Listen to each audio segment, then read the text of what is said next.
नमोस्तु गुरुदेव, नमोस्तु गुरुदेव, नमोस्तु गुरुदेव।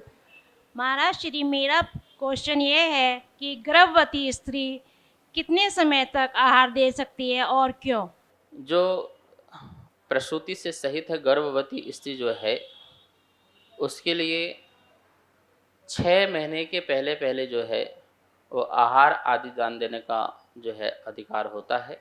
उसके बाद बच्चे के जो है सर्वांग शरीर आदि की जो निर्माण की प्राप्ति हो जाती है, मतलब रचना हो जाती है, तो वो बच्चे का पूरा ध्यान रखे क्योंकि खाना बनाने में उठेगी, बैठेगी, चलेगी, फिरेगी, तो उसको बच्चे को नुकसान हो सकता है, दर्द हो सकता है, पीड़ा हो सकती है। तो उस समय उसकी आवश्यकता है कि वो बच्चे का पूरा ध्यान रखे, इसलिए उसको निषेध।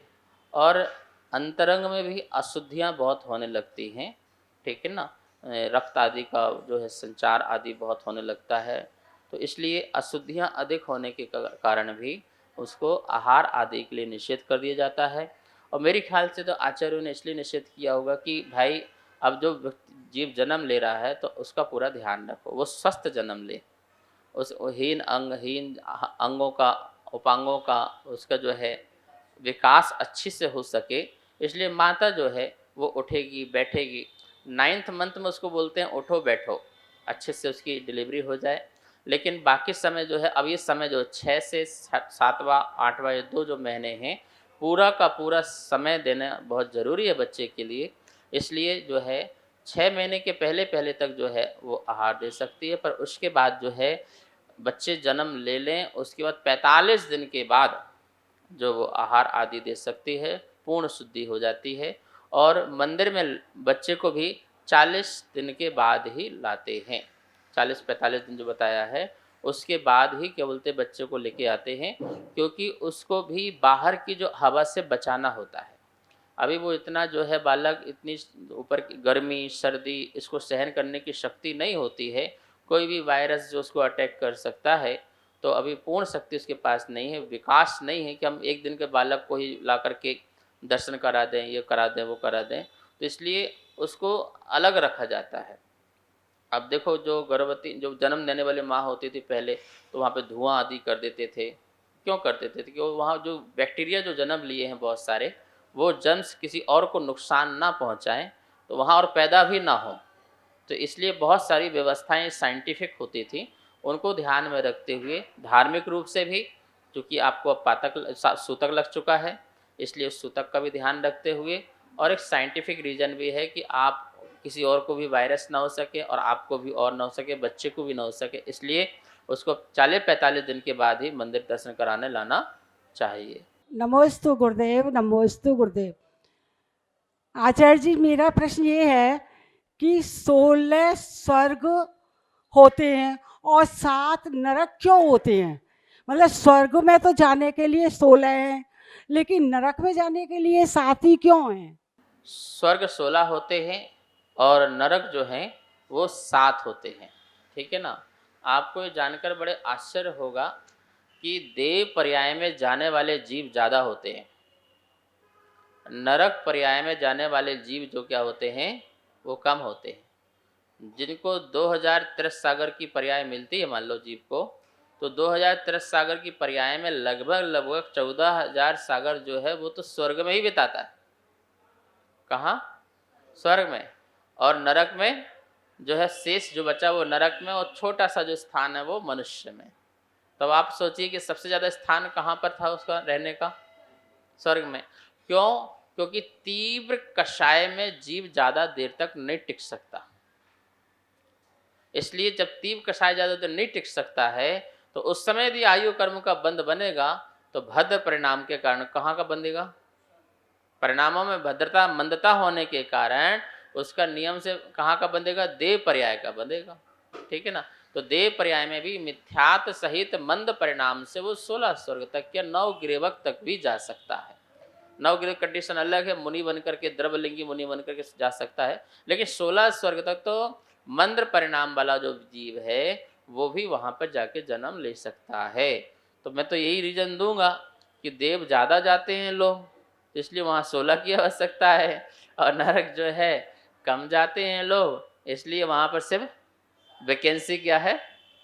वहाँ की थोड़ी कम है, और स्वर्ग की वैकेंसी क्या है, थोड़ा सा ज़्यादा है। क्योंकि एक तिरंश जीव भी मान लो है, 2 इंद्रिय 3 इंद्रिय जीव भी मान लो है, और उस समय उसके तीव्र कसाय के परिणाम नहीं हुए, मंद परिणाम हुए, तो वो भी देवगति का बंध बांध लेता है।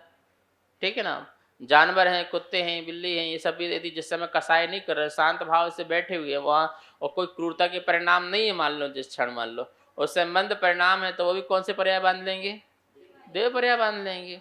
और मनुष्य में तो अधिकांशतः जो बांध ही लेते हैं, तो इसलिए वहाँ की वैकेंसी कम है 7 नरक की, इसलिए वहाँ पर 7 ही नरक मान लीजिए और 16 स्तर। ये तो मैंने आपको तर्क से बताया। दूसरी बात तो यह है कि जैसा जैसा केवल ज्ञान में यथार्थ दिखा, वैसा ही वैसा अरहंत भगवान ने निरूपण किया, और स्वभाव में किसी प्रकार का तर्क नहीं है। जैसा प्रगति का जैसा चीज़ बनी हुई है, वैसे ही वैसे केवल ज्ञानी बताते हैं कि 16 ही क्यों थे भाई, 7 ही क्यों थे भाई, भाई मेरे ज्ञान में इतने दिखा तो मैं क्या करूं, अब मैं 15 थोड़ी बना दूं, 16 थोड़ी बना दूं, भगवान बनाते थोड़ी हैं, जो बना है उसको दिखाते हैं। ठीक है। नमोस्तु महाराज। तीसरे नरक की आयु कितनी होती है महाराज? शंका का समाधान कीजिए कृपा करके। नरकों की आयु जो है अनेकों शास्त्रों में प्राप्त होती है, और तत्वार सूत्र के जो तीसरा जो अध्याय है वहाँ पर जो है अधोलोक का वर्णन दिया है। चौथे अध्याय में ऊर्ध्वलोक का वर्णन है, और तीसरे अध्याय में पूरा अधोलोक का वर्णन है। तो सारी की सारी व्यवस्थाएं क्या क्या होती है सब बताया है। तो जो नारकी जो जीव है, जो नरक में रह रहा है, नारत क्या है, नारत एक ही गति जो है सबसे अशुभ है, सबसे अशुभ है, क्योंकि वहाँ पर जीव रत नहीं होना चाहता। क्या नहीं होना चाहता? 3 गति ऐसी है जहाँ पर जीव वहाँ से निकलना नहीं चाहता, और नार की पर्याय ऐसी है जहाँ से जीव वहाँ से निकलना ही चाहता है, निकलना ही चाहता है। ठीक है ना। इसलिए वो सबसे अशुभ है। और 3 जैसे तिरंश बन गया, कौन बनना चाहता है कि मैं अपना बचाना चाहता है। ठीक है ना। मनुष्य बचाना चाहता है, देव भी उसी में रहना चाहता है, तीनों पर्याय जो है उसमें रहना चाहती हैं। लेकिन नार की जीव सोचता है मैं कब यहाँ से निकल जाऊँ, कब दुखों से निकल जाऊँ, तो वहाँ से निकलना सबसे अशुभ। तो वहाँ की जो आयु के बारे में बहुत सुंदर वर्णन किया है।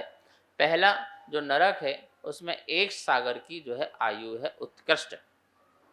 कितनी आयु? और जगन्न जो आयु है 10,000 वर्ष की।